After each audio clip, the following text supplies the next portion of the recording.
Bueno, ahorita grabamos. Les decía, este recurso se presenta pues contra la Corte Suprema para que no conozca de los delitos que le están imputando a estas personas, a Romeo Vázquez Velázquez, a todos los titulares de las Fuerzas Armadas. Ahora, el debate si es golpe de Estado o no es golpe de Estado, la calificación antigua de golpe de Estado era que sí, que efectivamente los militares derrocaban al presidente de turno y ellos asumían la titularidad del Poder Ejecutivo. Es decir, el titular de las Fuerzas Armadas, que obviamente es el comandante general, Abogado, asume la... disculpe. ¿Sí? No le, escu ¿No me escuchó? no le escuché lo que dijo. No, disculpe, no. ¿El resto sí me está escuchando? O... Sí, sí, sí. Sí, abogado, nosotros Ok, escuchamos bien. ya estamos grabando, Andrea. Entonces, si algo no se escucha, lo puede reproducir nuevamente en la página, ¿verdad?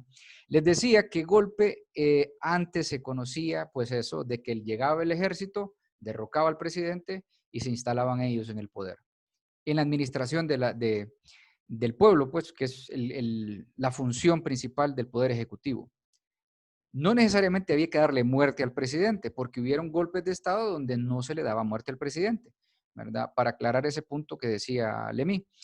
Eh, pero en este caso, pues sí fue un golpe de Estado, porque fueron los militares los que ejecutaron esa orden política, entre comillas, eh, pero hay que entender que como todo va cambiando, va avanzando, entonces ya no, a las Fuerzas Armadas era imposible que les permitiera que ellos asumieran la dirección del Poder Ejecutivo. Entonces, fue una suplantación que hicieron, ¿no? Ellos únicamente fueron los ejecutores de la acción. Pero sí, al final, pues, se resolvió, ¿verdad? Que era un golpe de Estado militar. Lo que pasa es que no fueron ellos, fue un golpe de Estado moderno. Muchos le llaman así como un golpe de Estado moderno.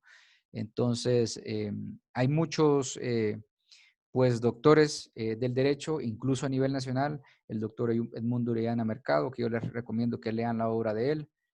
Aquí, por cierto, en Santa Rosa teníamos un maestro brillante, ¿verdad? Que era el abogado Ángel Augusto Morales, que él pues fue magistrado de la Corte de Apelaciones y también se pronunció, él pues escribía mucho y emitió un artículo precisamente sobre eso, aclarando ese punto.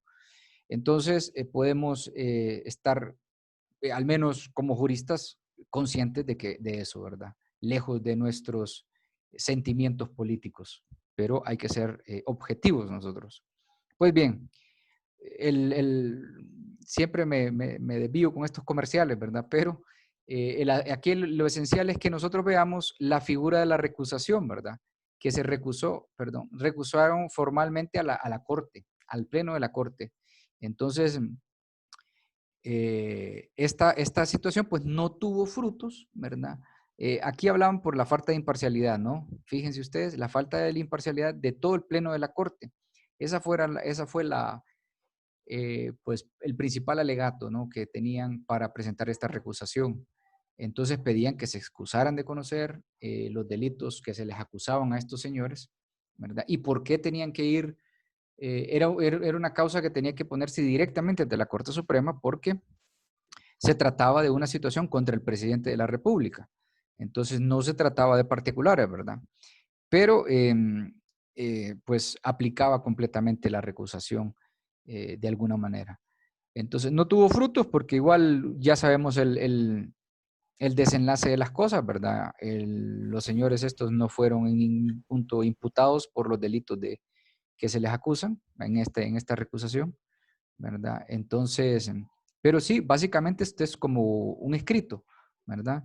A manera de ejemplo, si se fijan, pues esto fue interpuesto el 13 de enero del 2010, hace pues 10 años, más de 10 años ya. Entonces, eso es el escrito de recusación.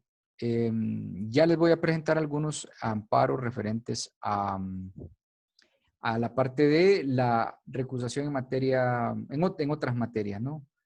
Quiero compartirles lo de el Código Civil, únicamente para aclarar y que tengan en mente esos puntos, ¿verdad? O esos artículos donde se menciona la recusación y la abstención.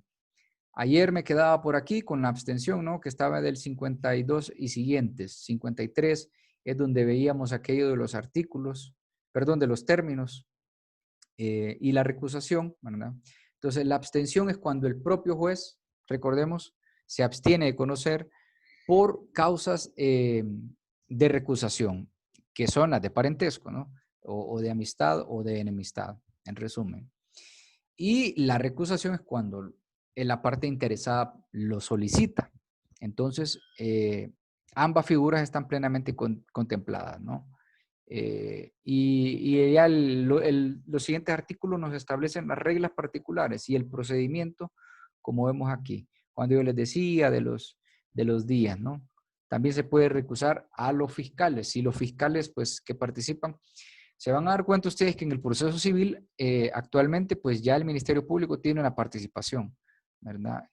No solo para materia penal. Así que los que les llama la atención, el derecho o la fiscalía, el Ministerio Público, sepan que tienen que estudiar derecho civil.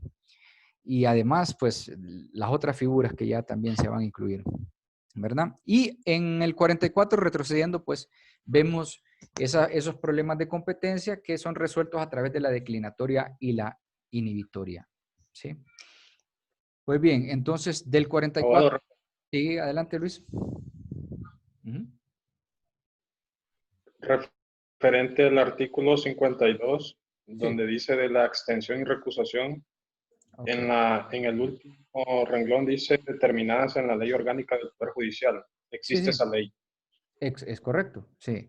La ley, yo les hacía el 52, ¿verdad? Em, me preguntaban cuáles eran los requisitos, por ejemplo, para formar parte del Poder Judicial como jueces. Veíamos en la LOAD, había unos requisitos, pero esos requisitos son complementados por lo que establece la ley orgánica del Poder Judicial o de la carrera judicial. Entonces, ahí también están establecidas las causas, pero son básicamente que las mismas causas que establece tanto la ley de organización y atribución de los tribunales y lo que establece, por ejemplo, el Código Penal. Lo que pasa es que aquí esto se llama, si recuerdan ustedes un poco lo que era en introducción al estudio del derecho, cuando se hablaba de las leyes de reenvío. Entonces, esta es una disposición de derecho de reenvío, porque nos envía a ver cuáles son las causas que dice esta ley. Entonces, si usted quiere pues, interponer la recusación contra un juez, el mismo artículo 52 le dice, bueno, vaya a ver qué dice la ley orgánica del Poder Judicial sobre las causales de recusación, ¿verdad? Y basado en aquello, usted, entonces, en materia civil Sí, dice, es que lo preguntaba porque tengo entendido uh-huh. que no existe. De momento no existe esa ley.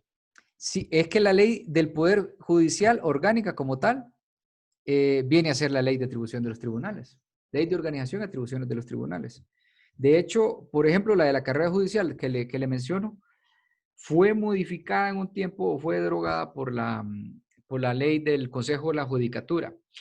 Pero si ustedes también pues buscan, el Consejo de la Judicatura se declaró inconstitucional y volvimos a la ley anterior de carrera judicial. Entonces, la ley orgánica, el Código Procesal Civil pues indica que debe de crearse una ley orgánica del Poder Judicial, pero esa ley orgánica es la ley de organización y atribución de los tribunales, ¿verdad? Ok, entonces aquí nos iríamos por la LOAD. Correcto, usted tendría que irse al artículo 188 de la LOAT, ¿verdad? Para ver si existe una Ok, causa de recusación, ¿sí? Ujú. Por eso les decía que el 188 hay que aprendérselo como el Padre Nuestro, ¿verdad? Pues bien, entonces, excelente, excelente por la intervención, Luis. Eh, entonces, les comentaba que vamos a compartirles unos ejemplos de algunas resoluciones que ha emitido la Corte Suprema. Porque si nosotros buscamos sentencias o resoluciones de los juzgados de primeras instancias, pues en la web es muy complicado encontrarlas. Porque estas no se publican a través de la web. Las únicas que se publican son las que emite la Corte Suprema porque son las que vienen a crear jurisprudencia, ¿verdad? Entonces, si nosotros quisiéramos ver resolución de un juzgado de letras donde emitió una recusación o de una corte de apelaciones, tendríamos que ir a esa corte, ¿verdad? O a ese juzgado. Tendríamos que ir personalmente para poder leerlas, pues. Entonces, lo que tenemos acceso es a estas, ¿verdad? Y bueno, vamos a pasar entonces, aquí tengo, esta es una de recusación, precisamente, ¿sí? Es un recurso de amparo que se interpuso ante la Corte Suprema, ¿verdad? Un recurso de amparo es, fíjense, del 2008, pero se establece, ¿verdad? Y aquí pues el mismo resumen de la sentencia habla de eso, que a qué se refiere la recusación, ¿verdad? ¿Qué es recusar a un juez? Entonces ya significa, ya pues nos establece otro concepto, ¿verdad? Que es rehusar, oponerse a que intervenga. Es decir, pues si el juez no se excusa, hacer lo que desista de conocer del caso, ¿no? Incluso pues menciona un poquito de doctrina al establecer que, ¿verdad? Que la ley de organización y atribución de los tribunales, como lo vemos, ¿verdad? ¿Cuál es la finalidad de la recusación? ¿Verdad? José María Sandoval, pues, es otro, pues, jurista hondureño que yo les recomiendo que busquen información de él y todo lo que puedan de literatura de él, porque es buenísima la doctrina del doctor José María, ¿verdad? Entonces, él establece aquí que la finalidad de la institución de la recusación se encuentra en la necesidad, ¿verdad?, de asegurar que un juicio tenga todas las garantías de imparcialidad, que no nos enfrentemos ante un juez que va a favorecer, ¿verdad?, una de las partes. Y bueno, en resumen, pues las sentencias de la Corte, si a ustedes les gusta leer, yo les digo, léanlas, ¿no? Pero son bastante extensas. Entonces yo me voy a saltar un poquito. Aquí, por eso, aquí, esto solo es el resumen, ¿verdad? Toda esta parte que estábamos viendo previamente, el resumen de esa sentencia. Luego viene el contenido literal de la sentencia, la certificación. Esta certificación es una copia, por decir así, de las sentencias. Todos los juzgados y tribunales emiten certificaciones de sus sentencias. ¿Qué significa? Pues que le da copia a las partes, ¿verdad? Y a todos los interesados de eso. Y eso se hace a través de una certificación, así como se hace, pues, la certificación de su acta de nacimiento, ¿verdad? Lo que literalmente dice un acta de nacimiento, pues es que ahí está una inscripción, ¿verdad? Bajo el número tal, en tal folio y en tal tomo, de tal año. Lo mismo pasa aquí, ¿verdad? Entonces, las certificaciones no son propiamente la sentencia, es una copia de la sentencia, para que entendamos. Y pues es una copia literal, ¿verdad? Y entonces la secretaria, en este caso de la Corte Suprema, emite esto, ¿verdad? La infrascrita secretaria de la Corte Suprema de Justicia certifica la resolución que literalmente dice, y a partir de ahí es todo lo que tenga una certificación. Si hablamos de una copia, de una certificación emitida por una secretaria o un secretario de una corte de apelaciones o un juzgado de letras o un juzgado de paz, no va a decir secretario general de la corte, sino secretario del juzgado de letras, del juzgado de paz, de la corte de apelaciones, ¿no? Y va a tener todo esto contenido. Entonces, esta es una de la sala de constitución, de lo constitucional, porque nos estamos refiriendo a un amparo sobre un trámite de herencia. Y en ese caso, pues hubo una recusación. Y me voy a saltar, ¿no? Toda esta parte que pues es de estructura de la sentencia. Y voy a pasar a la parte, al fallo, ¿no? Que es lo que normalmente nosotros nos vamos a ver. ¿Qué fue lo que resolvió la Corte? Después, pues, bueno, si la resolución no nos gusta, entonces nos ponemos a leer todos los considerandos, que es la motivación que pone el juez, ¿verdad? Y vamos a ver también esa parte, cómo es que se motiva cuando entremos a eso, a la parte de la sentencia. Pues bien, entonces aquí fíjense, aquí, en esta parte donde dice falla.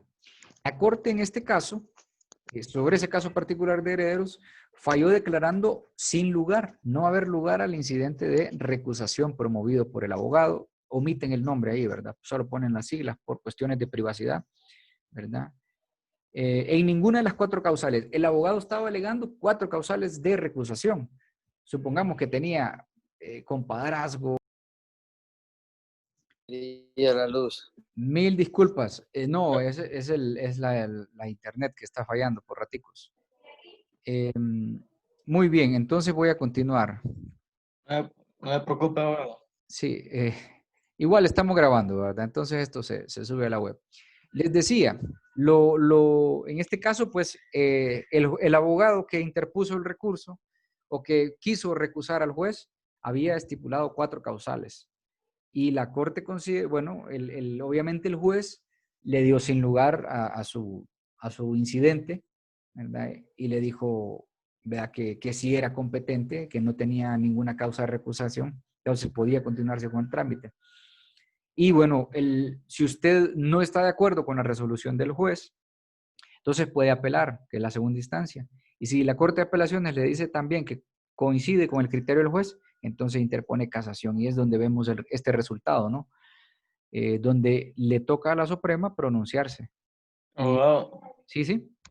¿me puede aclarar un poquito lo que es el recurso de casación? El de casación es un recurso extraordinario. Normalmente, pues, es una función dentro del proceso. Lo que pasa es que eso ya es, ¿verdad?, un poco más avanzado, pero si puedo aclarar de alguna manera, lo intentaré. Usted, como le digo, si usted no está de acuerdo con lo que el juez resolvió, usted apela, ¿verdad? Esos son medios de impugnación.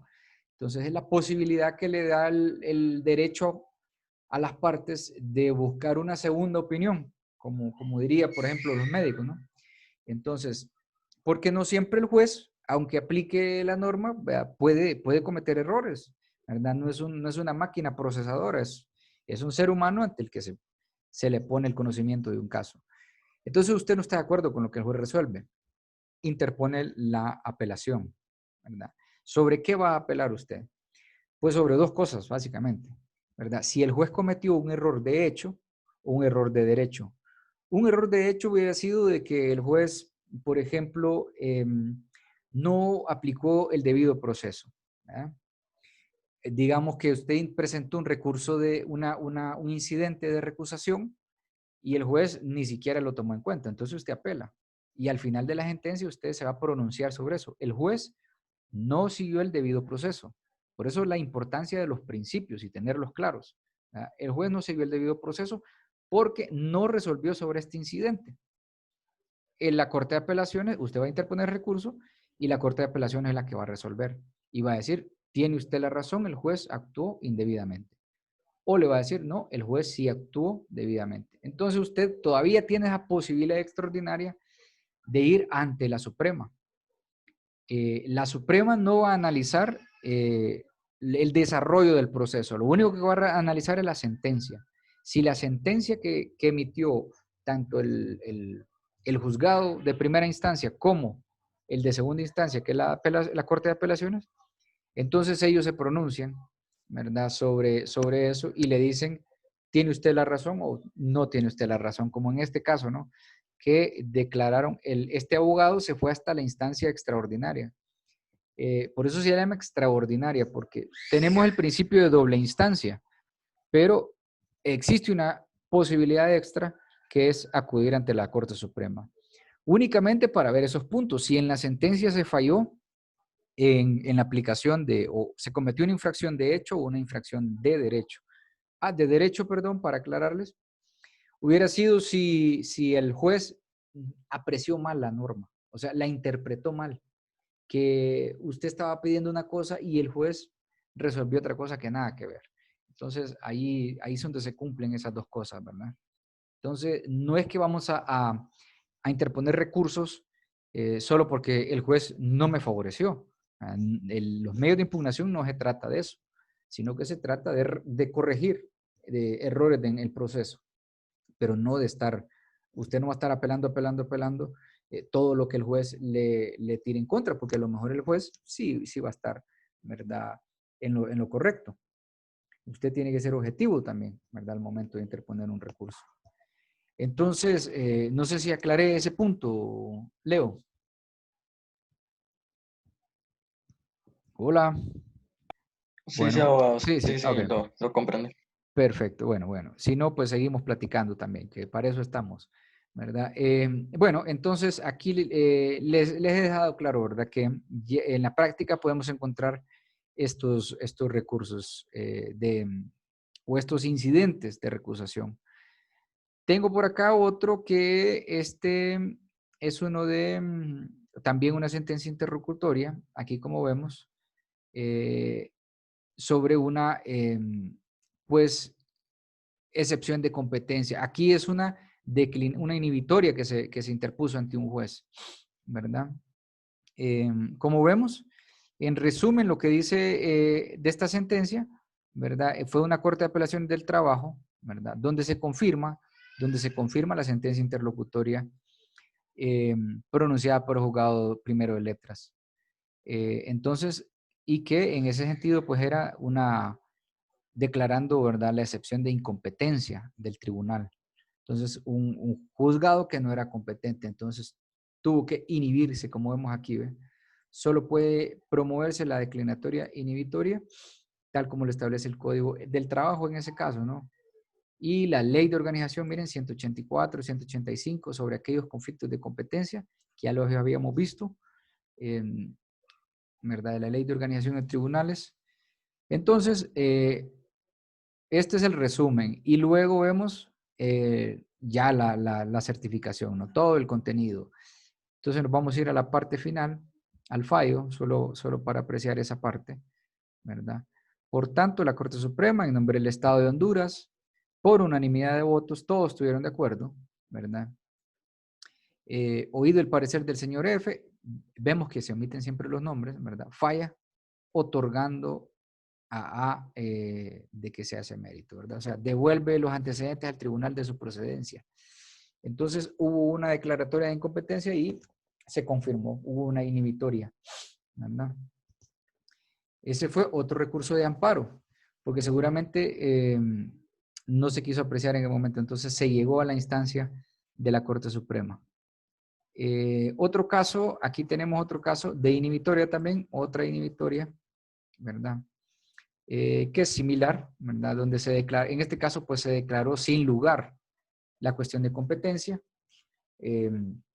Y lo mismo, ¿no? La Corte hace un análisis de la competencia basado en los artículos que hemos visto y al final, pues emite su fallo, que en este caso, pues fue un fallo declarando sin lugar la apelación, ¿verdad? Entonces, y sobre todo sin lugar esa parte de la competencia. Y aquí tenemos otro. Bueno, disculpas otra vez, ¿eh? Me está fallando aquí. Entonces, bueno, les decía que tenemos otra certificación también, ¿verdad? Referente a cuestiones de competencia. Podemos encontrar un montón, ¿verdad? En la página web de la Corte, pues existe un apartado sobre jurisprudencia y ustedes ahí pueden encontrar todas las sentencias que emite la Corte Suprema sobre los temas que ustedes tengan interés, ¿verdad? En otra sesión, pues podemos hacer un análisis de eso. En esta página web también encuentran ustedes mucha jurisprudencia, ¿verdad? Que se llama VLEX Honduras. Entonces ahí ustedes buscan toda la información que necesiten y pues se les va a facilitar. Bien, entonces, ¿tienen alguna duda referente de eso? De la recusación y la abstención, así como de la declinatoria y la inhibitoria. Podemos hacer una evaluación entonces ahorita.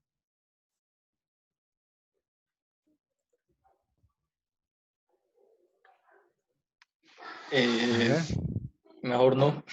Mejor no, ¿por qué no? Una evaluación no es una evaluación sumativa, sino una evaluación, ¿cómo se llama? Pues para ver cómo están ustedes. ¿Sí? A ver, Leo. Ya usted que se atrevió a hablar por el resto. No, hombre, yo no, es que a mí Aleska me dijo, me escribió a privado diciéndole que no. Bueno, Pregúntele a entonces, ella primero. después le preguntamos a Yaleska. ¿Sí? No, abogado. Entonces, ¿qué comprende usted, Leo, sobre la abstención, la recusación y la declinatoria y la inhibitoria? Así en sus palabras. ¿Sí? ¿Qué es lo que ha comprendido? O si alguien lo quiere apoyar. ¿Sí? Luis, que participa bastante también, Juan, Lemí, y todos los demás. Y esto se trata de diálogos, que comprendan. ¿Sí? Tobías se va a pronunciar. Es que la declinatoria es cuando se aplica una demanda. ¿Haría qué? Perdón, ¿sí, Lemí me dijo? Que la declinatoria es cuando se aplica una demanda. La No. declinatoria, recordemos, la declinatoria y la inhibitoria es para cuestiones de competencia. Si el juez no tiene competencia funcional, de materia, por cuantía, si no tiene competencia por territorio, ¿verdad? Esas son las soluciones para resolver el problema de competencia, ¿verdad? Que se presenta en el juzgado. Y la recusación inhibitoria y la recusación y abstención, perdón, es sobre la persona del juez, ¿verdad? O la persona del magistrado, ¿sí? Puede ser en cualquier, o sea, estas dos, Ajá, se promueve. ¿sí? ¿Sí, Luis? Sí, eso mismo, que se promueve cuando el juez o el magistrado actúa no conforme a ley. ¿Y cuáles? La recusación. La recusación. La recusación es para que se pase, se solicita para que pase hacia un juez competente. Ajá. Entonces, pero ¿cuándo usted va a recusar entonces a un Es la juez? facultad que la ley concede a las partes. Ujú. ¿Para qué, Tobías? ¿Cuándo usted recusaría a un juez? Ujú. Mm, Supongamos, vaya, Usted mismo lo dijo, ajá, abogado, que por cuantía, por territorio, ahí recusaría cuando no usted un juez. le... Ok, Dijo abogado que era por cuestiones de sanguinidad, exacto. por cuestiones de íntimas contra la que está enfrentando. ¿Qué hace? Causas genéricas, abogado. Sí, por cuestiones de familia, cuestiones de sangre, por cuestiones de sangre familiares, así, Ujú. porque tal vez tienen alguna empatía anteriormente o porque la persona con la que estás defendiendo son como íntimos amigos, no por conocidos, sino que tienen una relación de Ujú. amistad, cosas así. Ok. Es lo que recuerdo. Queremos mencionar, abogado, Es correcto, Kevin. Es correcto. de la íntima y la... Que eso lo señala el Código Civil, abogado. Sí, sí. Sí, no se me vayan a confundir con las figuras, ¿eh? Como bien decía Kevin, ¿verdad? Recusación y abstención son para la persona del juez. O sea, si vamos a hablar de eso es porque nosotros estamos viendo al juez, no al juzgado, sino al juez. Entonces, es al juez al que van a recusar. Y al juzgado van a declinar o inhibir porque no tiene competencia. Entonces, Abogado, ¿sí? Sí, Tobías. Se puede decir que la diferencia de la abstención sería que la decisión es del juez, ¿verdad? Exacto. Y Exacto. de la excusa, de conocer el proceso y de la recusación de que quizás las partes son las que la presentan. Es correcto, así, totalmente. Eso es, ¿verdad? Luis decía algo más. no, que la declinatoria podríamos decir que se da cuando un tribunal no es competente. Así es. Sí. Si usted, por ejemplo, un delito no lo va a ir a presentar, un requerimiento por un delito no lo va a presentar en un juzgado de paz porque no es competente. Y no estamos hablando que el juez sea amigo, no se trata de eso, sino que no es competente porque no es su materia, ¿verdad? Entonces usted lo va a inhibir, le va a decir que se inhiba. O el juez, ¿verdad? Voluntariamente, lo que tienen que identificar son dos cosas. Primero, si se trata de la persona del juez, lo vamos a recusar o se va a abstener. Y si se trata de las competencias, ¿verdad? De las tres formas de competencia genéricas, entonces vamos a hablar de una declinatoria o una inhibitoria.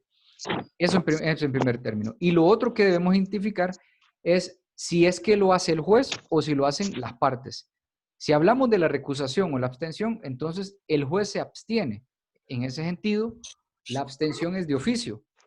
Y si son las partes las que promueven la falta de competencia del juez por estar viciada su imparcialidad, por todas aquellas cuestiones de consanguinidad, amistad o enemistad, entonces se llama recusación. Yo lo recuso porque usted debería haberse excusado, ¿verdad? Entonces, eso es lo que tenemos que tener claro. Y en el caso de la declinatoria y la inhibitoria, si el juzgado no tiene competencia en esa materia o en ese territorio, entonces va a venir en otro juzgado, el que sí es competente, y le va a decir que se inhiba y lo obliga, le manda una orden, usted no puede conocer de eso. Entonces, mándelo al juzgado competente. Pero cuando el juez se entera de su falta de competencia, entonces está declinando el caso. Declino mi competencia porque no abarca mi jurisdicción en esa parte. Entonces, se le manda al juzgado competente. Esas son las dos circunstancias, ¿no? Que hay que tener Abogado, claras. ¿por ¿Sí? qué en Honduras no existe un juzgado que mire asuntos, o sea, meramente mercantiles, sino que los conocen los juzgados de lo civil? Sí, sí. Bueno, porque es que la materia mercantil está estrechamente ligada con la materia civil. Lo más que podemos encontrar en administración de justicia o resolución de conflictos son las cámaras de comercio, que ellos pues tienen tribunales arbitrales y también pues, ¿cómo se le llama? Oficinas de conciliación, donde se ve materia mercantil puramente. Pero básicamente es por eso, ¿verdad? Porque la materia mercantil está íntimamente relacionada con la civil. De hecho, se desprende la mercantil de la civil. Entonces, deberíamos, sí, si usted me pregunta, ¿deberíamos tener juzgados mercantiles? Absolutamente, estoy de acuerdo, ¿verdad? Pero si apenas tenemos juzgados especializados en materia civil, penal y laboral. Sí, es que digo sí. que, bueno, que no se podrían hacer porque asignar o crear un juzgado sí es bastante dinero, la verdad, lo que se necesita. Totalmente, totalmente.